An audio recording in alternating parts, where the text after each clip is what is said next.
Good morning, everybody. My name is John Hill. I'm with SFO Museum, and it is my distinct pleasure and honor to welcome you all to the very first Flight Attendant Celebration Day at SFO.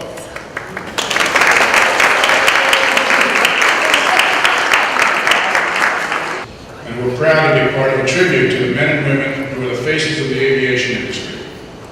The ones on the front line who deliver the safety, security, and convenience of a global air system that serves numbers approaching 1 billion annual passengers in this country alone.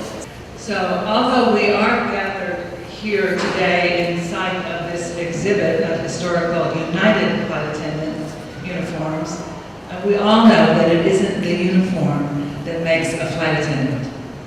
It's the training, it's the courage, it's the commitment, the stamina, and our old friend Alan Levin would never forgive me if I didn't add, it's the emotional intelligence. We are all sisters and brothers behind that corporate logo, and that was demonstrated to me never more clearly by the outpouring of support on social media sites for the Asian flight attendants involved in the accident here in San Francisco this summer.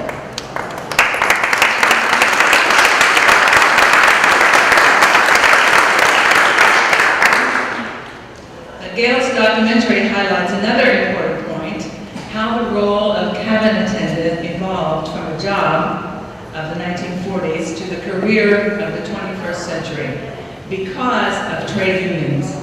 The most influential of those unions for flight attendant issues is, in my opinion, the one with its roots in the union founded by the early United Stewardesses, including our own Edie Lauterbach, the Association of Flight Attendants, CWA.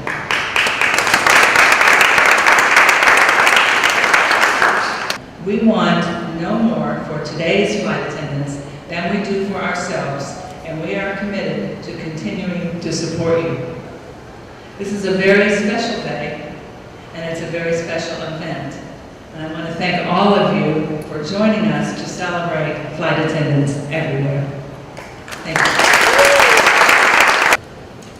We share this event with women who epitomize the lifetime commitment Pat just shared with us. This week, we celebrate 68 years since AFA was founded. Just a short amount of time when you consider the major accomplishments of our flight attendant union. Those who intimately knew and understand what we have accomplished by commanding recognition for our work as safety professionals are also keenly aware that with us in spirit today is Edie Lauterbach, one of the women responsible for roping all of us into a lifetime commitment. First responders, you better believe we're first responders. Flight Attendant Lee and her flying partners had the plane evacuated before fire and rescue crews arrived on the scene.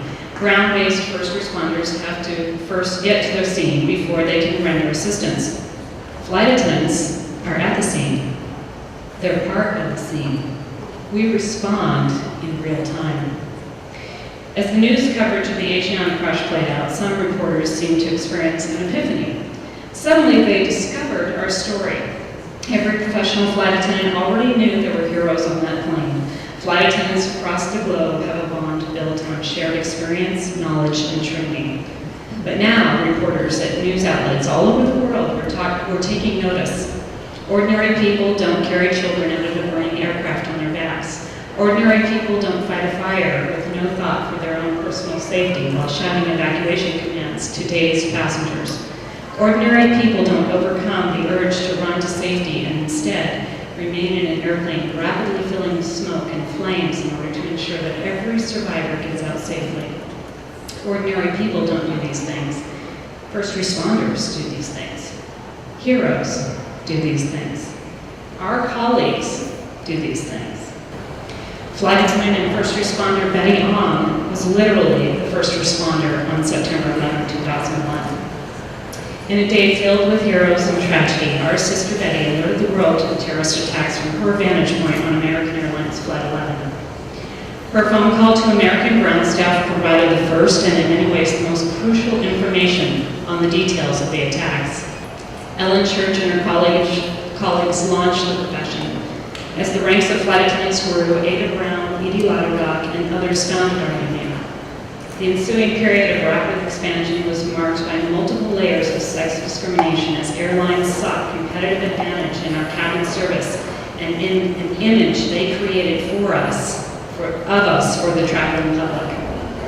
Even as the safety role of flight attendants was formalized in the Civil Aeronautics Regulations in 1952, our colleagues had to endure the blatant sexism of policies like the no marriage rule, the weight limits, and the age 30 mandatory retirement.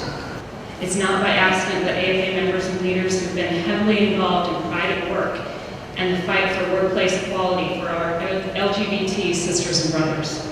Together with Pride at Work, we fought to make United Airlines one of the first major corporations to comply with the new laws protecting the rights of same-sex couples right here in San Francisco.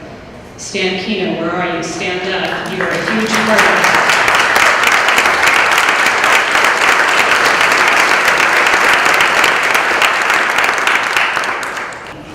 When the FAA was poised to allow the removal of the overwing exit on the 747, union flight attendants put a stop to it. When the perils of secondhand smoke became apparent, AFA helped lead this fight for the smoking ban. Who else, before or since, has gone up against the tobacco lobby and won?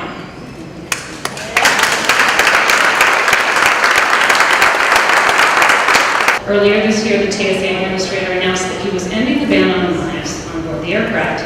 He said it was a matter of national security because it would free up TSA screeners to better focus on detecting bombs and IEDs.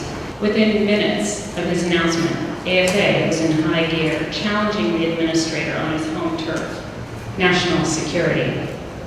We launched a media campaign, we mobilized our members, we built an unprecedented coalition with law enforcement, passenger groups, and other unions. We prepared for a legal battle and we took to Capitol Hill. Our theme, you may have seen the media coverage, was no knives ever again.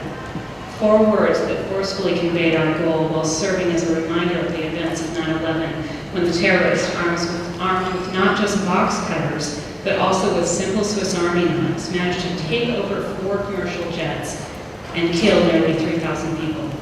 In the end, it was too much for him to resist, and we won.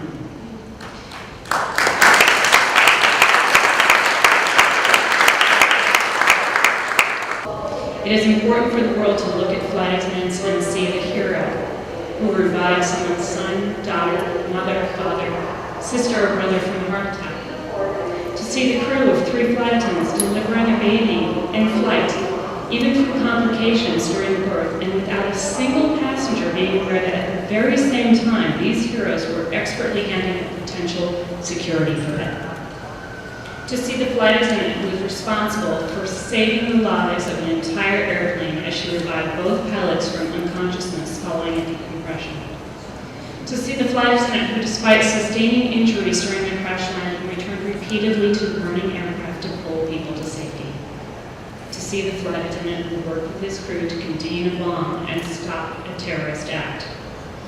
There are hundreds of examples of heroic acts performed by flight attendants and thousands of examples where every day a flight attendant is seen as someone's hero. I am proud to be a flight attendant, and it is my honor and my role with our union to play a small part in making sure that my colleagues get the recognition and support they deserve.